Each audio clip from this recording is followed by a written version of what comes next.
Ubir ha'inyan, and to explain the matter, Hinei tzarich lahavin lama nikra Eretz Yisrael b'chol Torah Eretz Canaan. It needs to be understood.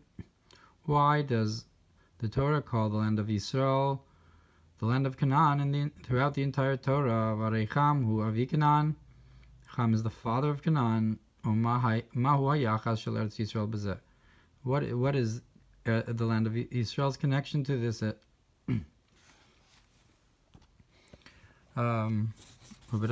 Noach, perhaps it should have called it Eretz Cham.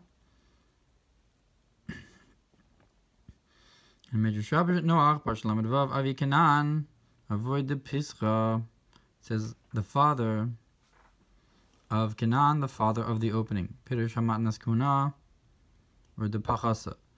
So the Matnas Kuna explains Pachos HaGaruah V'Makulkal, the lower and the least and the ruined. The ruined one, the land, because of Ohr Canaan, like it says, Canaan is cursed, a servant of servants, or slave of slaves, he will be to his brothers. Parshas Noach, Tafayin Gimel Amar, Shezeu al derech ma shekasav benachash hakadmoni, harurata mikol habehimachulu. And in Zohar Noach it says that this is similar to what it says by this first snake, that you are cursed more than all the animals. So I guess Canaan is cursed more than all the people, similar to the snake amongst the animals. Even though in general we compare Amalek to the snake. Visham Amud Beis Ma in Zohar Noach Dafayin Gimel Ma she'Eretz Yisrael nikra Eretz Canaan zeu al derech Yisron ha'or mitoch ha'choshech.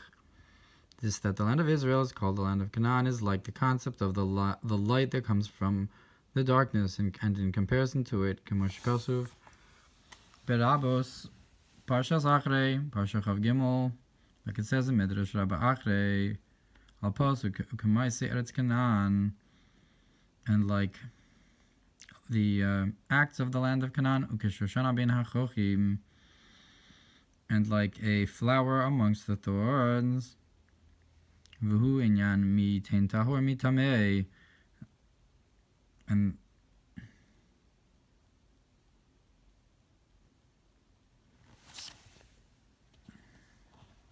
it says that we don't do like the acts of the land of Canaan because we're like a flower amongst the thorns. We don't do like that. We don't do things like that. V'hu inyan mi tein tahor mi tamei. So it's the concept of who will give purity from impurity. Like this rose, look what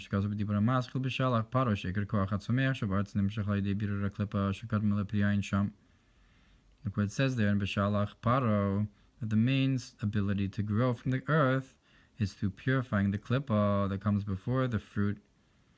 So you have the klippa and the fruit. So in comparison to the fruit, so the fruit in comparison to the klippa is like light from dark, or the flower amongst the thorns. That's the ability to grow. Gam lahavi mashakasav inyan Canaan biyado me'ozne mirma vehoshea. Look what it says about how Canaan has in his hands the scale of trickery. In Hosea simin yud beis zayin. Look what it's brought. And look, later on it implies that this is like your brother came in trickery and took your bracha. Eretz Canaan de Kedusha, and that's in holiness, that's the land of Canaan, so because Canaan is synonymous with the trickery, Oznei Mirma.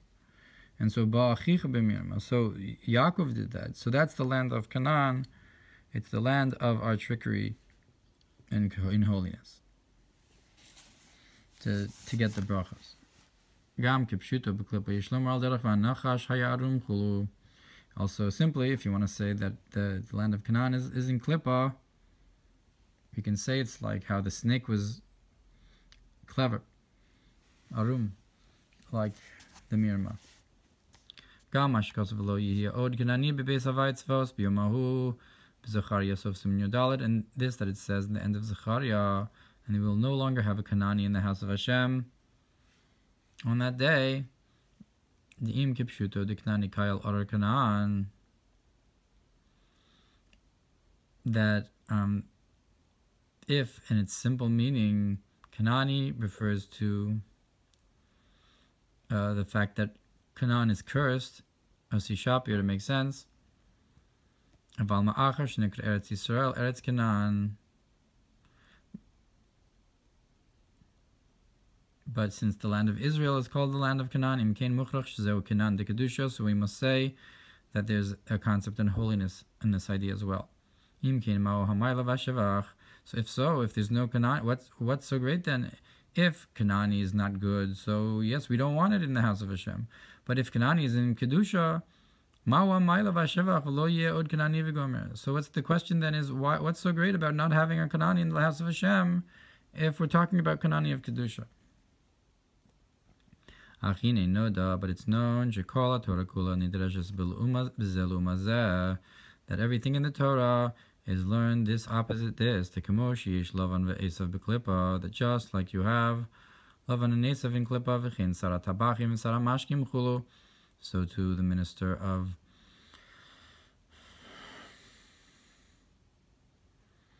the butcher and the butler. So you have the Lavan and Esav in Kedusha, like calling Nigra B'Shmi V'Lechvodi B'Rasi V'Tzadi V'Afasisiv. It's brought in the Parsha Vayeshev, the first Mamer in Vayeshev.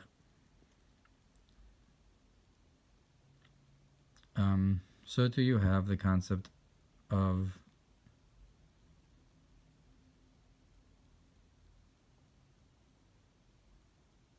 so you have all these concepts in Kedusha, just like you have on the other side, meaning Lavan Kedusha, concerning the concept of Lavan in Kedusha. Ein b'Torah Orsof Parshas Vayetzi b'Dibur HaMaskil V'Yashkim Lavan. Look what it's brought, and then Vayishlach in Vayetzi, in Torah Or Vayetzi, also in the Ohr Hatorah Vayetzi and Vayishlach Lachor Yashkim Lavan. It says that Lavan got up Minyan Esav Dikadusha Yishlom Ora.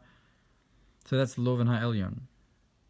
What about Esav of Kedusha? We could say Al Derech Mashakasu B'Dibur HaMaskil Ereach B'ni, like it says, I saw the smell of my son. Hamakif Shalo Hulu. That is the makif of my son. Like also like it's brought in Eitz Chaim that the root of Esav is in Yesod Abba.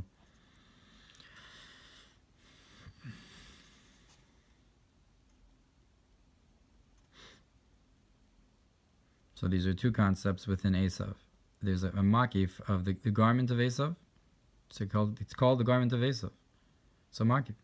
So too Yesod Abba, as it's brought in Eitz Chaim. Gam Yishlomar Kamosh Kosu B'Rabos Vayetzis Parsha Ayin Aleph or Parsha Shlach Ki Esav Shmo Noah Hu Einu Noah. It says that Esav's name is nice, but he is not nice. Hainu Shmo Melashon Asiyah, that his name is from the language of action. Oseiratzono, that he fulfills the will of Oseiratzono Shel Makom.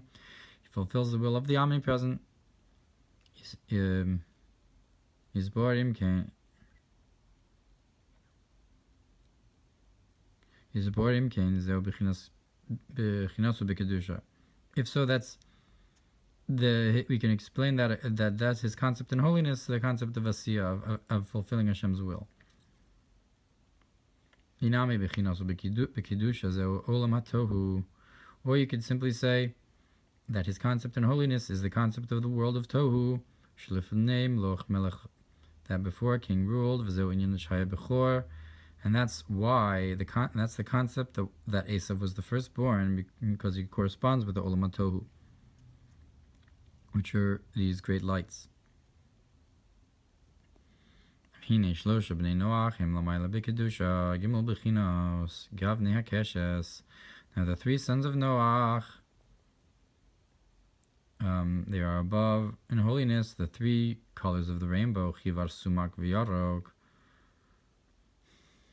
the white and red and green. Ela shevishtalshlus olamos bebechinas nafila memadrega achar madrega, but in the gradative process of the worlds, the concept of falling down, level after level, nasecham gashmi avi Canaan, so the physical Canaan, the physical Ham becomes the father of Canaan, even though in the spiritual heights he corresponds with the concept of the behind the colors of the rainbow. So you might think that something of the concept in holiness would not breed something bad like the concept of Canaan. But through the falling down, eventually in shtalshalos, gradative tzimtzumim and so forth, so you get to Canaan. And that is because Cham is from the language of heat. And the main concept of life and vitality is from the heat. Because blood is the soul, which is not the case with the dead, that does not have life, and he's cold.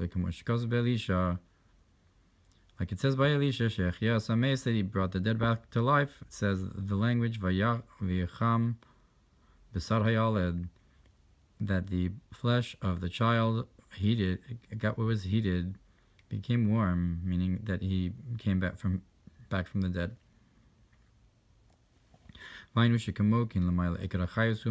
So too above, the main vitality is from the strictnesses, the gvuros, like the strengths of the rain, Shiur that come down with strength, or like the revival of the dead, that we say the revival of the dead from in the blessing of that you are strong, Hashem, the gvura.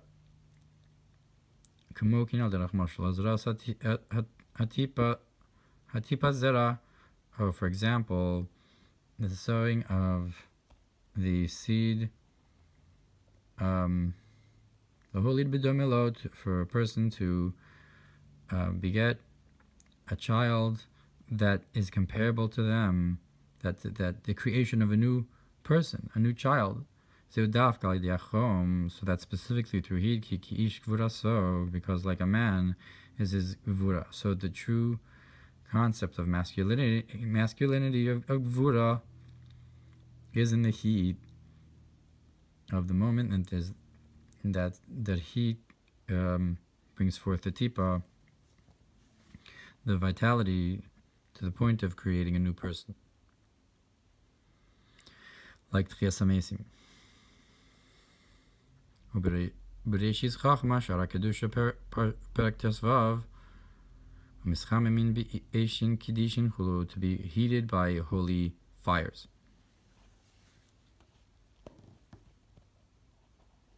V'zeu inyan Gimel Gavni Keshes, and that's the concept of the three colors of the rainbow. Ki Keshes Hu B'chinas Tzadik Yisod Olam, because Keshes, that's the concept of Yisod, the Tzadik. Like we said with drawing down the tipa, so too the Tzadik Yisod Olam draws down the supernal union, and to draw down the light that's sown to the Tzadik from the encompassing the worlds, and that which as he fills the worlds, which is the concept of drawing down the supernal wisdom of Chachma, that's compared to the physical drop, that's drawn from the mind, the brain, that there it is in the spiritual state till it's drawn down and becomes a physical drop.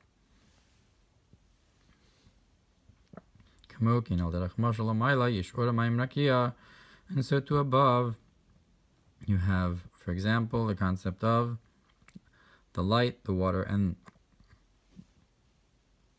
the firmament, the three processes in drawing down water. And in creation, Kadeshi and Nimshach Ha'or Malubish B'Chochma Ilah, as is known, these are mentioned in all of these Or Mamer are mentioned in the first Parsha of Bereishis, and as is explained in the Zohar. And in order to draw down the light that's enclosed in Chochma Ilah, to be drawn down into the physical Torah that's in front of us. Not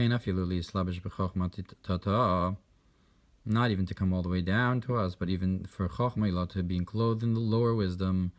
The source of Bria Yitzira Asiya, that's, so to speak, compared to the light congealing and becoming water.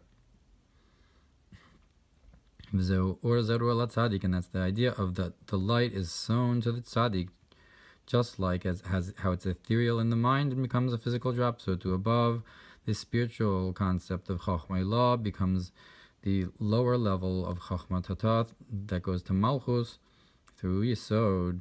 Zorua Dafket, so to speak, sown specifically, that the light is specifically sown, like this mashal.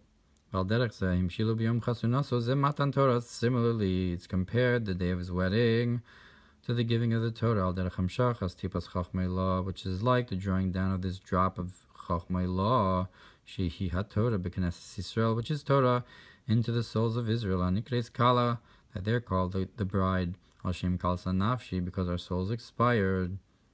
And that's why Yesod is called the rainbow or the bow, through that, because on that day, because it's a concept of establishing the covenant. The bris is also a concept of Yesod in the Keshes.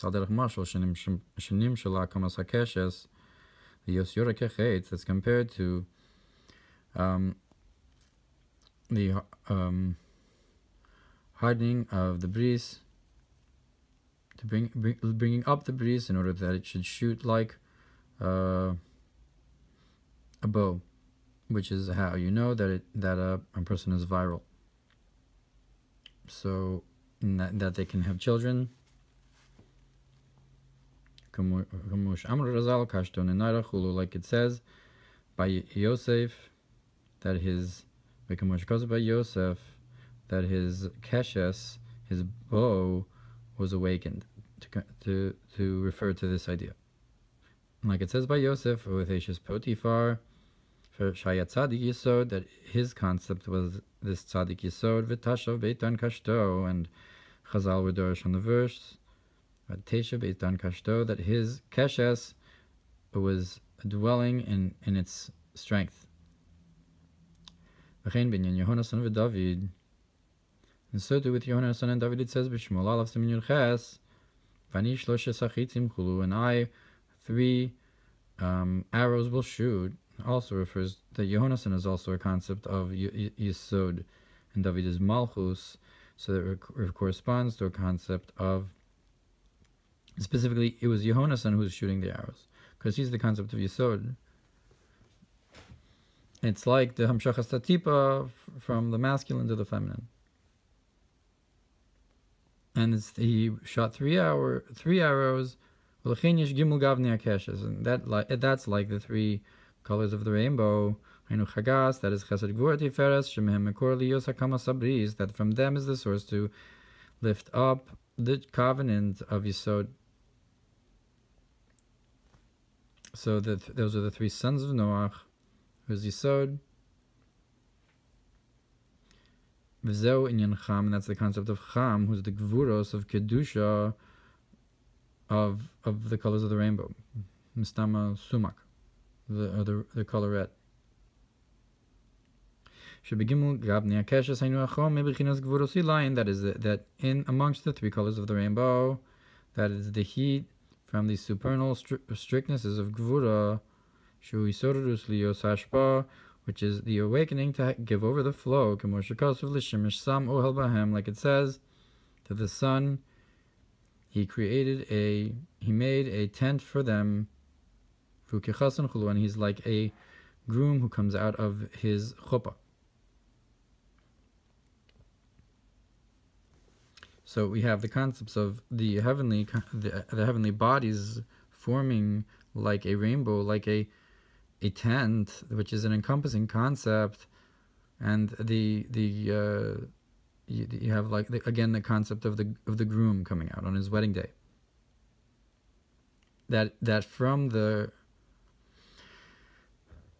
encompassing concept in the sky, like the rainbow, comes out the yesod, the chassan. And nothing is hidden from, and so the sun is like the yesod here. And there's nothing hidden from his heat, and that's again a language of heat, chamimus, mechamaso. That's why the sun is called the chama, the heat, because it corresponds with the concept of gvuros, of kedusha, lyonim, like the concept of the gvuros of the rainbow. And that draws down into Yesod.